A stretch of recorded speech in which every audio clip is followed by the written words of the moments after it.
নালিশ করে, আমি কেন এখানে বসে আছি, আমি কেন বক্তৃতা দিই। তার খুব লাগে। কেন লাগে? আমি একজন স্বাধীন চেতা মানুষ এবং বাংলাদেশের সংবিধান অনুযায়ী এখনও আমি প্রধানমন্ত্রী। 7 জুলাই ছাত্ররা আন্দোলন শুরু করলো কোটার, কারণ এই কোটা তো আমি বাতিল করে দিয়েছিলাম যখন 2018 সালে তারা আন্দোলন করে। হাইকোর্টে একটা রায় দিয়েছে, সঙ্গে সঙ্গে সরকারের পক্ষ থেকে, আমাদের পক্ষ থেকে আমরা হাইকোর্টে সেটা আপিল করে স্থগিত করে দিই। আসলে কোটা বলে তো কিছুই নাই। তারপর 7 জুলাই থেকে যখন আন্দোলন শুরু করে, আমি তখন সবাইকে বলেছিলাম, পুলিশ আইজিপি কমিশনার বা আমাদের সবাইকে বলছিলাম, দেখো ছেলেপেলেরা আন্দোলন করছে, আমরা তো আন্দোলন সংগ্রাম করে রোদে পুড়ে বৃষ্টিতে ভেজে দিনের পর দিন সংগ্রাম করেই এই দেশ স্বাধীন করেছে। এরা তো সেসব কিছু করতে হয়নি।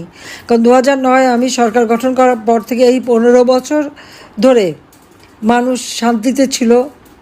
লেখাপড়ায় যেখানে বছরের পর বছর সেশন জট থাকতো, জিয়ার আমলে, এরশাদের আমলে, খালেদা জিয়ার আমলে, আওয়ামী লীগের আমলে কোনো সেশন জট ছিল, আস্তে আস্তে সেশন জট কমালাম। লেখাপড়া নিয়মিত করা, উচ্চশিক্ষা, ডিজিটাল শিক্ষা, সাবমেরিন কেবল, বঙ্গবন্ধু স্যাটেলাইট উৎক্ষেপণ, আমাদের ওয়াইফাই কানেকশন সারা বাংলাদেশে, সবই তো আমরা করে দিয়েছি।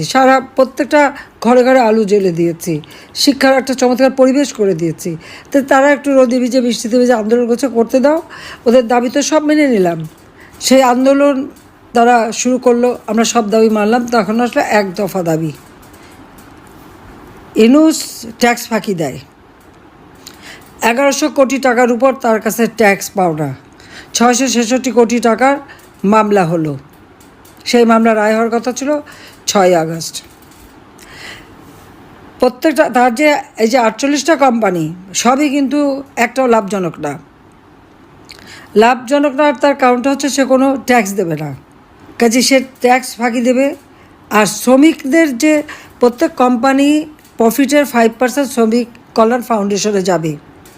কোনো দিন একটা টাকাও তারা দেয়নি। শ্রমিকরা তার বিরুদ্ধে মামলা করে, সেই মামলায় সে সাজাপ্রাপ্ত আসামি। ডক্টর ইউনূস কনভিক্টেড আসামি, সাজাপ্রাপ্ত আসামি, সেটা আবার লেবার কোর্টে। আজকে সে হয়ে গেছে ক্ষমতার শিখরে বসে আছে অবৈধভাবে, যার কোনো সাংবিধানিক ভিত্তি নেই, যার কোনো জনগণের ম্যান্ডেট নাই। এই অবৈধ ক্ষমতা দখল করে এখন ক্ষমতাকে ভোগ করা, অর্থ আত্মসাৎ করা, অর্থ পাচার করা এবং অর্থ বাড়ানো, এটাই হয়ে গেছে তার। এবং এর মধ্যে ব্যবসা বাণিজ্য কিন্তু আরও কিছু সে হাতিয়ে নিয়েছে। ঠিক বিকাশ, নগদ এদের মতো তিনি টাকা এক্সচেঞ্জ করতে পারবেন। তারপরে কি হাসপাতাল করবে, এটা করবে, সেটা করবে, না ব্যবসা ইতিমধ্যে এই কয় মাসের মধ্যে তিনিও যেমন হাত দিয়ে নিয়েছেন, আবার তার ওই সমন্বয়ক গোষ্ঠী তারাও আপনারা দেখেন, ওই তার সেই প্রেস সেক্রেটারি থেকে শুরু করে তার সাথে যারা শত শত কোটি টাকার মালিক হয়ে গেছে তার ইতিমধ্যেই। 1000 টাকা খরচ করার ক্ষমতা ছিল না তাদের, এখন শত কোটি টাকা ছাড়া তার চোখে দেখে না, আবার দলও করে ফেললো। এইভাবে একটা দেশকে যে তারা ধ্বংসের দিকে নিয়ে গেল এবং পুরো দেশটা একটা জঙ্গি। আজকে যেখানে আমি কথা বলি, আমার আওয়ামী লীগের অগণিত নেতা কর্মী ঘর বাড়ি ব্যবসা প্রতিষ্ঠান সব একে একে ধ্বংস করে দিচ্ছে। সবথেকে দুঃখের বিষয়, 32 নম্বরে বঙ্গবন্ধু ভবন, যে ভবন থেকে জাতির পিতা স্বাধীনতার ঘোষণা দিলেন, রাষ্ট্রপতি হিসেবে তিনি কিন্তু কোনো বড় জায়গায় থাকেন নাই, ওই ছোটো বাড়িটাই থাকতেন। কারণ এই বাড়িটা আমার মা নিজের হাতে তৈরি করেছিলেন। মাত্র 2টো কামরা করে আমাদের নিয়ে এসে ওঠেন, একটা একটা করে প্রত্যেকটা ইট মা নিজের হাতে পানিতে ভেজাতেন, কাতনি দিয়ে গেলে নিজে হাতে পানি দিতেন লেবার খরচ কমাতে। সেইভাবেই বাড়িটা আমার মা গড়ে তুলেছিলেন। ওই বাড়িতেই কিন্তু আমার মা, বাবা, ভাই সবাইকে হত্যা করলো, রক্তের দাগ, বুলেটের চিহ্ন ওই বাড়িতে। ওই একটা সম্পত্তি তো আমাদের 2 বোনের, আমরা তো সেটা ভোগ করিনি, আমরা তো জনগণকে দিয়ে দিয়েছি। বঙ্গবন্ধু মেমোরিয়াল ট্রাস্ট করেছি, বঙ্গবন্ধু স্মৃতি জাদুঘর করেছি, জাদুঘর করে ট্রাস্টের মালিকানায় ওই বাড়ি তো আমরা দান করে দিয়েছি জনগণকে। ওটা তো জনগণের সম্পদ। প্রথমে আগুন দেওয়া, তারপরে হাতুড়ি দিয়ে মারা এবং বুলডোজার দিয়ে সেই বাড়িটাকেও তারা ভেঙে দিল। সেই স্মৃতিটুকু আমাদের বেঁচে থাকার একটু স্মৃতি ছিল। হ্যাঁ, আমি একা সিরালি ফিরে এসে আমাকে কিন্তু জিয়াউর রহমানের বাড়িতে ঢুকতে দেয়নি। জিয়া মরার পরে সাত্তার সাহেব তখন বাড়িটা দিয়েছিল, সেটা আবার অন্য এক ইতিহাস। আমাদের নামে একটা বদনাম করবে, এই সোনাদানা পাওয়া গেছে, এটা গেছে, ওইসব প্রচারের জন্য। যা হোক, তাও ওটা দিয়েছিল। অন্ত ঘরে বসে আমি আমার বাবা ভাইদের জন্য দোয়াটাও পড়তে পারতাম, কারণ জিয়া বেঁচে থাকতে ঘরে ঢুকতে পারিনি, রাস্তায় বসে দোয়া পড়তে হতো। কিন্তু আমাদের কোনো আফসোস এটা আমি করি না এই জন্য যে বঙ্গবন্ধুর নাম মুছে ফেলার চেষ্টা তো বহুবার হয়ে গেছে। ৭ই মার্চের ভাষণ আন্তর্জাতিক প্রামাণ্য দলিলে জাতিসংঘ কর্তৃক স্বীকৃত, ইউনেস্কো স্বীকৃত দিয়েছে। বঙ্গবন্ধুর নাম ওই স্যাটেলাইট বঙ্গবন্ধু ১ ওর গায়ে লেখা মহাকাশে চলে গেছে, আর সারা বিশ্ব জানে। কাজেই হাজার হাজার নেতাকর্মী আজকে গৃহহারা, ঘর বাড়ি হারা, আগুন দিয়ে জ্বালিয়ে দিয়েছে, সব লুটপাট করেছে। এই লুটেরা কারা? আজকে এত নীতির কথা, ক্ষমতা, এত দাপট, সব লুটপাট করেই তো এই দাপটার এত বড় কথা। তো লুটেরাদের রাজত্ব চলছে, এবং ইউনূস হলো সেই লুটেরাদের সর্দার। আওয়ামী লীগের যে কয়েক হাজার নেতা কর্মীকে হত্যা করেছে, শুধু নেতা শুধু না, তার পরিবার সহ। ছেলেকে পায়নি, মাকে নামাজ পড়া অবস্থায় মার মাথায় আঘাত করে মাকে মেরেছে, মা চাচি একসাথে থেকে তাদের পুড়িয়ে মেরেছে, বাবাকে ধরে মেরেছে, অসুস্থ বাবার গায়ে হাত তুলেছে, অপমান করেছে। আওয়ামী লীগের নেতাকর্মীরা ৩২ সময় ফুল দিতে গেছে, এমনভাবে তাদের বেজ্জুতি করেছে এবং অত্যাচার করেছে যে পরবর্তী তাদের মৃত্যুবরণ করেছে। এই কারাগারে, বগুড়া কারাগার, সব কারাগারই তো প্রায় ১১ জন তারা জেল হত্যা করেছে। আর এমন কালকে আমি কদিন সমস্ত জেলা যেখানে যেখানে কথা বলছি, একই চিত্র। আওয়ামী লীগের নেতাকর্মীদের ঘর বাড়ি জ্বালানো প্রাণো, সকলের বিরুদ্ধে মামলা, আর হত্যা মামলার তো সীমাই নাই। ডক্টর ইউনূস আমার বিরুদ্ধে ২৮৮টা মামলা দিয়েছে, এবং গোটা আওয়ামী লীগের যত নেতাকর্মী, আমাদের ১৪ দলীয় নেতাকর্মী মিলিয়ে না হলেও ৬০ থেকে ৭০ হাজার মামলা সে দিয়েছে। এবং এজাহারভুক্ত আসামি, আর তার সাথে যদি আমরা অজ্ঞাতনামা ধরি, না হলে ৫ লাখ লোকের আসামি করেছে। এখন ইউনূসের নাম আমার মানে গিনিস বুক অফ রেকর্ডে দিলে সে নামটা উঠবে, কারণ কোনো শাসক এত দ্রুত সময় এত মামলা দেওয়া, এত মানুষ হত্যা করা, প্রায় ৩,০০০-এর মতো পুলিশ হত্যা, আমাদের প্রায় ৩-৪ হাজার আওয়ামী লীগ নেতাকর্মী তাদেরকে হত্যা করেছে, আহত করেছে, এতিম করেছে বা সন্তানহারা করেছে। সংখ্যালঘু সম্প্রদায় সবথেকে বেশি, তাদের উপরে অত্যাচার। হিন্দুদের বাড়ি বাড়ি যে আক্রমণ, মেয়েদেরকে রেপ করা, তাদের বাড়িঘর থেকে লুটপাট করা এবং আগুন দিয়ে পুড়িয়ে দেওয়া, খ্রিস্টানদের মন্দিরগুলি ভেঙে দেওয়া, খ্রিস্টানদের গির্জা, 11টা গির্জা তারা আক্রমণ করে ভেঙে দিয়েছে, বুদ্ধিস্টদের মঠ ভেঙে দিয়েছে, আগুন দিয়েছে এবং তাদের উপরে হামলা। এমনকি আমাদের ওলামা মাসায়েখ, পীর, দরগা শরীফ, সেগুলো এদের হাত থেকে রেহাই পায়নি। কতগুলি দরগা শরীফ আপনারা দেখেন, সব ভেঙে টেঙে চুরমার, লুটপাট। ওলামা মাশায়েখদের বিরুদ্ধে অনেকের বিরুদ্ধে মামলা, তাদের উপরেও নির্যাতন। সেখানে মানে মসজিদ, দরগা, কোনো কিছুই তো বাদ যায়নি। সংখ্যালঘু সম্প্রদায়, এমনকি আমাদের যারা পীর যারা আছে তাদের উপর পর্যন্ত হামলা করেছে। তারা কী চায় দেশটাকে নিয়ে? এবারে প্রায় ১১০০-র মতো শিল্প কলকারখানা বন্ধ, এবং আওয়ামী লীগের নেতাদের বহু শিল্প কলকারখানা আগুন দিয়ে পুড়িয়েছে বা ধ্বংস করে দিয়েছে বা বন্ধ করে দিয়েছে। হাজার হাজার লক্ষ লক্ষ শ্রমিক বেকার। এবারে ঈদের আনন্দ কোথায় থাকবে? ঈদের যাতায়াতের ভিড় কোথায় থাকবে? চোখের পানি, শ্রমিকের চোখের পানিতে ভরা ঈদ। দিনমজুর যা কামাই করতো আওয়ামী লীগের আমলে, অন্তত তারা 3 বেলা খাবার কিনতে পারতো, থাকার জায়গা পেতো, কিছু টাকা থাকতো। আর এখন একবেলাও খাবার জোটাতে পারে না। সারের দাম, সেচের পানি কৃষক পায় না, বীজ পায় না। আমরা যে সমস্ত ভর্তুকি যা যা দিয়েছি সব বন্ধ। বয়স্ক ভাতা, বিধবা ভাতা, প্রতিবন্ধী ভাতা সব বন্ধ। এসব টাকাগুলি গেল কোথায়?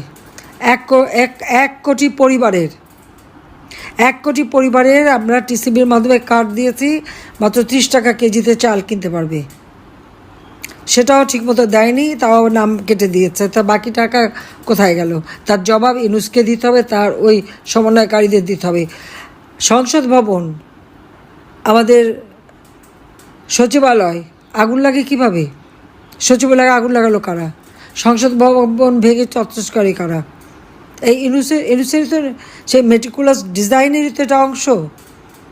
গণতন্ত্র ধ্বংস করেছে, সাংস্কৃতিক স্বাধীনতা নাই মানুষের, সামাজিক নিরাপত্তা নাই, মাথাপিছু আয় কমে গেছে, পেটে খাবার নাই। এবার আবারও মনে হয় যে আমরা যে দেশটাকে আমরা খাদ্যের স্বয়ংসম্পূর্ণ করেছিলাম, আজকে সেই দেশেরও আজ 12টা বাজাচ্ছে। এই যে মানুষের এতগুলি ক্ষতি সে করে গেছে, এটা কি তাকে কি এমনি এমনি ছেড়ে দেওয়া হবে? সে কি ভেবেছে কি? নালিশ করে আমি কেন এখানে বসে আছি, আমি কেন বক্তৃতা দিই, তার খুব লাগে। কেন লাগে? আমি একজন স্বাধীনচেতা মানুষ এবং বাংলাদেশের সংবিধান অনুযায়ী এখনও আমি প্রধানমন্ত্রী। হ্যাঁ, ইউনূস চক্রান্ত করেছে, আমাকে হত্যার চেষ্টা করেছে। আল্লাহ আমাকে প্রত্যেকবার বাঁচায়। গ্রেনেড হামলা থেকে বাঁচিয়েছে, 76 কেজি বোমা হামলা থেকে বাঁচিয়েছে, গুলির থেকে বাঁচিয়েছে। এবারও ইউনূসের চক্রান্তের হাত থেকে আল্লাহই আমাকে ওখান থেকে বাঁচিয়ে এনেছে। আল্লাহ যখন আমাকে বাঁচায়, আমি বিশ্বাস করি আমাকে দিয়ে আরও কিছু ভালো কাজ করাবে। সেই কাজটা করাবে বলেই আমাদের 2 বোনকে বাঁচিয়ে রেখেছে। এখানে ইউনূস কিছুই করতে পারবে না, বরং তার বিচার হবে বাংলাদেশে। আর ওই যে লুটেরা, জঙ্গি, সন্ত্রাসী এবং তার ওই সমন্বয়কারী যারা এই সমস্ত আমাদের একটা আওয়ামী লীগ নেতাকর্মী সহ গ্রামের পর গ্রাম, জেলা উপজেলায় যেখানে যেখানে তার এজেন্ট আছে, সব জায়গায় আমি জানি। সে টাকা দিয়ে এজেন্ট রাখে, তাদের দিয়ে খোঁজ নেয় এবং তাদের দিয়ে এই ধ্বংসযজ্ঞ হত্যাকাণ্ড চালায়। আবার কেউ লুকিয়ে থাকলে ধরিয়ে দিলে তারপর পুরস্কারও দেয়। ইউনূসের সে ব্যবস্থাও আছে, সেটাও আমি জানি। তার চক্রান্ত আমি বহু আগে থেকে সবাইকে বলেছি, বিশ্বাস করেনি। যখন থেকে পদ্মা সেতুর টাকা সে বন্ধ করালো, তখন থেকে আমি বলেছি। এবং তার দুর্নীতির বিরাট ক্ষতি আমার নিজের কাছেই আছে। আমি সমস্ত ডাউনলোড করে নিয়ে নিয়েছি এবং এখন পড়ে পড়ে আমি দেখি যে কত হাজার কোটি টাকা সে বানিয়েছে বিদেশে। সে কোথায় এত টাকা পেল? 9 কোটি টাকা দিয়ে গুলশানে সে রোড নাম্বার 84-তে ফ্ল্যাট কেনে। প্যারিসে তার বিশাল বিলাসবহুল ফ্ল্যাট। শোনা যাচ্ছে, লোকের কাছে শুনেছি 2 বিলিয়ন টাকা নাকি প্যারিসে সে বিনিয়োগ করেছে। ও টাকা বাংলাদেশে কেন বিনিয়োগ করেনি? বাংলাদেশে কেন করেনি? সে টাকা তো বাংলাদেশের গরিবরে ক্ষুদ্র ঋণ দিয়ে মোটা অঙ্কের সুদ খেয়ে সে আজকে শত হাজার কোটি টাকার মালিক। কাজে এর হাত থেকে, জঙ্গি সন্ত্রাসী ইউনূসের হাত থেকে দেশকে রক্ষা করতে হবে। কারণ সে জঙ্গিদের মদত দিয়ে জঙ্গির রাষ্ট্র বানিয়েছে। যে বাংলাদেশ ছিল শান্তির দেশ, উন্নয়নের দেশ, যে বাংলাদেশ উন্নয়নের রোল মডেল হিসেবে বিশ্বের সম্মান পেয়েছিল, সমস্ত সম্মান সে নষ্ট করে দিয়েছে। মুক্তিযুদ্ধের সমস্ত স্মৃতিচিহ্ন মুছে দিচ্ছে, বঙ্গবন্ধুর নাম মুছে দিচ্ছে। এই নাম হাজার মুছুক, ওই পাপীদের হাতে এই নাম মুছলেও সেই নাম মোছা যাবে না। এটা আছে বাংলাদেশের মানুষের হৃদয়, থাকবে চিরদিন। কিন্তু আল্লাহ নিশ্চয় একদিন দিন দেবে ওই খুনি ইউনূস এবং তার যারা দোসর আছে, তার ওই সন্ত্রাসী গ্যাং, তার ওই সমন্বয়কারী থেকে শুরু করে, উপদেষ্টা থেকে শুরু করে যারা যারা তার মদতদানকারী, প্রত্যেকের বিচার বাংলার মাটিতে হবে ইনশাল্লাহ। আর সেই বিচার আমরা করবই, বাংলাদেশের জনগণ করবে, এ বিশ্বাস আমার আছে। কাজে সে আত্মবিশ্বাস নিয়ে এখন থেকে আমাদের নেতাগুলি যে যেখানে আছেন, কে কী করলো না করলো ওটা দেখার দরকার নাই। এখন সকলকে ঐক্যবদ্ধ থাকতে হবে। জাতির পিতা যেমন 7ই মার্চের ভাষণ বলছে, যার যা কিছু আছে তাই নিয়ে, হ্যাঁ এখানে আমি বলবো যে যার যা আছে যতটুকু তাই নিয়ে সকলে, আমার কৃষক, শ্রমিক, আমাদের মেহনতি মানুষ, তাদের পাশে দাঁড়াতে হবে। কারণ প্রত্যেকে আজকে কষ্টে পাচ্ছে। আওয়ামী লীগের আমলে এই কষ্টটা তাদের ছিল না। কোভিডের সময় ওই গার্মেন্টস শ্রমিকদের মজুরি আমি নিজে সরাসরি দিয়েছি। ব্যবসায়ীরা শান্তিতে ব্যবসা করছে, যে দলই করুক, ব্যবসায়ী ব্যবসা চালাতে পারে তার জন্য মাত্র 4% সুদে তাকে আমরা ঋণ দিয়েছিলাম, বাকি 5% আমি ভর্তুকি দিতাম। বয়স্ক বিধবা থেকে শুরু করে প্রতিবন্ধী সবাইকে আমি এমনকি স্কুলে যে বাচ্চা যায় মার নামে আমি বৃত্তি উপবৃত্তি দিতাম। সমস্ত টাকা আমার বাজেটে ছিল। 7,97,000 কোটি টাকার বাজেট আমি দিয়ে এসেছি। সেই টাকা কোথায় গেছে ইউনূসের কাছে আমি হিসাব চাই। আবার দেখ, কেন মানুষ কেঁদে ফিরবে, কেন মানুষের ঘরে হাহাকার, কেন আমার শ্রমিকের কান্নায় ঈদের চোখের পানি পড়বে?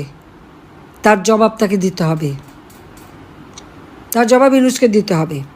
কাজে আমি বলবো যে যার যেভাবে আছে, মানুষের জীবন নাবিশ্বাস উঠে গেছে, মানুষকে রক্ষা করতে হবে, এটা আমাদের দায়িত্ব।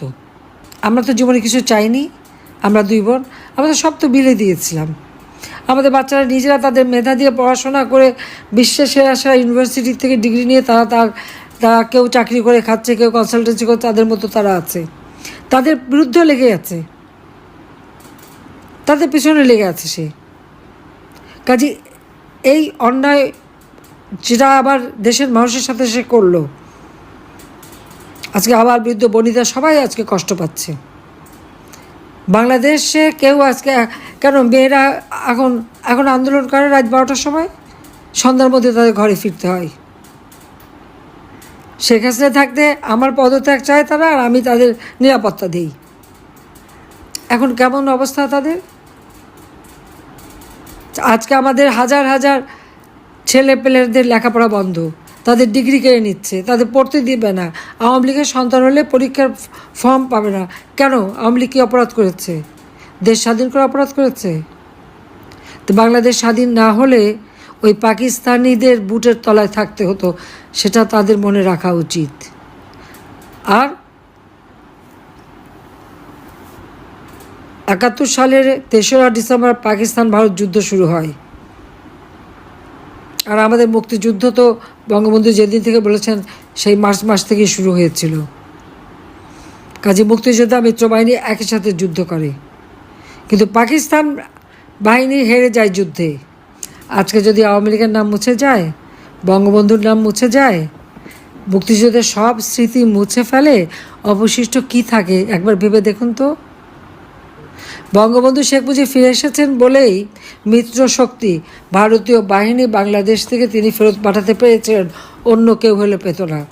আজকে যে গভীর যে সমুদ্র সীমা, এই আইন বঙ্গবন্ধু শেখ মুজিব 74 সালে করে যান, তারপরে কেউ এটা দিয়ে কাজ করেনি। আমি ক্ষমতা আসার পরে এই সমুদ্রের সীমায় আমাদের অধিকার আমি প্রতিষ্ঠিত করি। আমাদের ল্যান্ড বাউন্ডারি, স্থল সীমানা চুক্তি, এটাও বঙ্গবন্ধু সেই চুক্তি করে গিয়েছিলেন, সংবিধানও সংশোধন করে দিয়ে গেছেন, কিন্তু কেউ বাস্তবায়ন করেনি। আমি ক্ষমতায় আসার পরে এটা বাস্তবায়ন হয় এবং প্রাইম মিনিস্টার মোদি পার্লামেন্ট এটা পাশ করান। তো শান্তি চুক্তি, পার্বত্য চট্টগ্রাম শান্তি চুক্তি, গঙ্গা পানি চুক্তি, সবই তো আওয়ামী লীগের করা। আজকে যতগুলি প্রতিষ্ঠান বাংলাদেশ আজকে বদলে গেছে গ্রাম পর্যায় পর্যন্ত, প্রত্যেকটা গ্রাম আমার গ্রাম আমার শহর, এই স্লোগান তুলে প্রত্যেকটা গ্রামকে একটা শহরে উন্নীত কে করেছে? আওয়ামী লীগ করেছে। তা আওয়ামী লীগের অপরাধটা কী? মানুষ শান্তিতে ছিল, সুখে ছিল, খেয়ে পড়ে ভালো ছিল, ছেলেমেয়েরা লেখাপড়া করতো, ডিজিটাল বাংলাদেশ গড়ে তুলেছিলাম।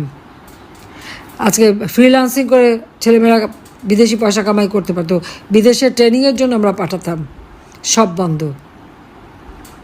এই কয়েকটা মাসে দেশটাকে শেষ, কিন্তু সে টাকা পয়সা তারা যথেষ্ট বাড়িয়েছে। কাজে এদের বিরুদ্ধে আজকে জনমত তৈরি করে এদেরকে উৎখাত করবার জন্য সব ব্যবস্থা নিতে হবে। ইনশাল্লাহ জনতার জয় হবেই হবে। জয় বাংলা, জয় বঙ্গবন্ধু, বাংলাদেশ চিরজীবী হোক।